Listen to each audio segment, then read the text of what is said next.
naghahanap ng banana Q. So, minsan kapag kahit kay Kuya Chris, nagpapaano Kuya Chris pag pinadaanan ka sa banana Q, wala eh. Pakatas ko lang magpa-salon. Tinanong ko sila ate, saan merong malapit? Shout out to Salon de Manila Ates. Banawe branch. Sabi nila dito daw sa, ano pang street to? Letter M. Nakuha pa? Maruya. Basta letter M. So, dito daw sa kanto. Ano yung usually mga gusto nyong mini-merienda? Squid balls, coffee jelly, dynamite. Masarap din yung binatog. Ayan na si Mother! Ayan na siya. Ay. Ba't ang saya mo, mami? Nakatipid tayo. Imbes na mag-wildflower ka, eto na lang. Tignan na bagong init. Ay, marang init. Kakahango lang ni ate. Wow! Parang mas malambot ito. Yan. Ayoko rin po kasi sobrang lambot na Ayan, yung meron hinog pa. naman. Di ba hindi masarap yun? Magkano, mami, isa? 30 pesos. Isa? Stick ka. Isang stick 30 pesos? Mahal na asukal, girl. Okay, taste test, guys. Wow, as a vlogger.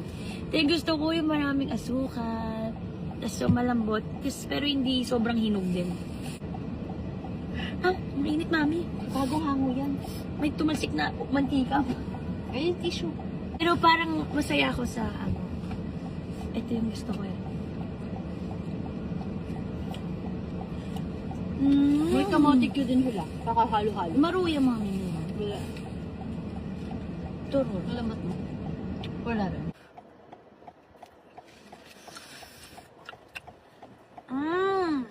Sarap din, no? Ano kayo? Habang rin. Ano?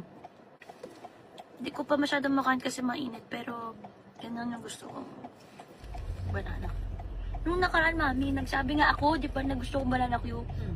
Si Mami Risa at si Raisa nag-deliver sa condo ko. Tapos tawagan ako ng guard, ma. May delivery po mama ni Raisa. Kukunin niyo po ba? Sige, pakiiwan na lang po, bababain ko. Maya-maya, may nagbubukas na ng pintuan. Si Raisa pala nandoon sa baba. Aha.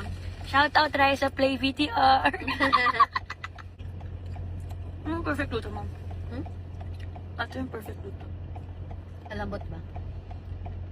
Pero hindi pa nga po, yung mas gusto ko rin asukal, mama, yung buong asukal talaga. Yung nakaganon, sa binibili natin dati. Hindi ko nagkausap na raw kayo. Opo. Ano sabi? Hindi sabi ko kausap na kayo natin ni Miles. Okay, bye guys! Bye!